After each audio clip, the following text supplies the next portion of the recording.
NOC ഒഴിവാക്കാൻ കേന്ദ്രം തയ്യാറുകയാണ്. ഇങ്ങനെ ന്യൂസ് കഴിഞ്ഞ ദിവസം മുതൽ നമ്മൾ കേൾക്കുന്നുണ്ട്.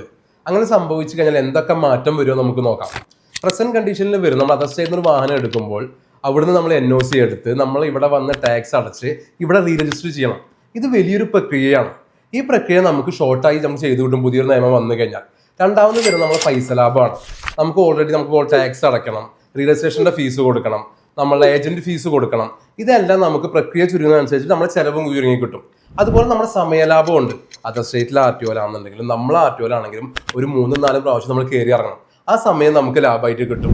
അതുപോലെ തന്നെ നാലാമതായിട്ട് വരുന്നത് നമ്മൾ ഈ വണ്ടി വാങ്ങൽ വിൽക്കകൾ ഒന്നും കൂടി ഈസി ആയിട്ട് മാറും.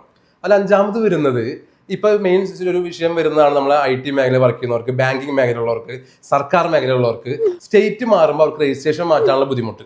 അതും ഒന്നും കൂടെ ഈസി ആയിട്ട് കാര്യങ്ങൾ കൈകാര്യം ചെയ്യാൻ സാധിക്കും. പിന്നെ ഇനിയാണ് മെയിൻലി ഇമ്പോർട്ടൻറ്റ് പോയിന്റ് വരുന്നത്. ഇങ്ങനൊരു നിയമം വരുന്നതിനോടൊപ്പം തന്നെ നമ്മളിപ്പോൾ കേരളത്തിൽ രണ്ടാമത് ടാക്സ് അടയ്ക്കുന്ന ഒരു പ്രക്രിയ ഉണ്ടല്ലോ, അത് എടുത്ത് കളയാനൊരു ചാൻസ് കാണുന്നുണ്ട്. ഇപ്പൊ പ്രസന്റ് കണ്ടീഷനിൽ പോയിക്കൊണ്ടിരിക്കുന്നത് കേരളത്തിൽ രണ്ടാമത് ടാക്സ് അടച്ചു കഴിഞ്ഞാൽ അതർ സ്റ്റേറ്റിൽ നമ്മൾ എത്രയാണോ നമ്മൾ ടാക്സ് അടച്ചിട്ടുള്ള ആ എമൗണ്ട് റിട്ടേൺ എടുക്കുക എന്നുള്ളതാണ്. ആ രണ്ടാമത് എടുക്കുന്ന നമ്മൾ ആ പ്രക്രിയ ചുരുക്കുന്നതിന്റെ ഭാഗമായിട്ട് അങ്ങനെ ഒരു നിയമം കൂടെ വരാൻ ചാൻസ് കാണുന്നുണ്ട്.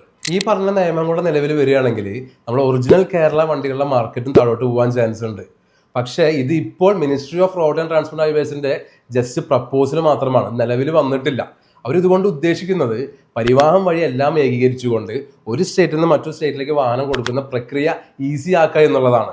ഇതിലൊരിക്കലും ബാങ്ക് NOCയോ HPO ഇൻക്ലൂഡ് ആവുന്നതല്ല. എന്തായാലും ഇങ്ങനെ നിയമം വരാൻ വേണ്ടി നമുക്ക് എന്തായാലും കാത്തിരിക്കാം.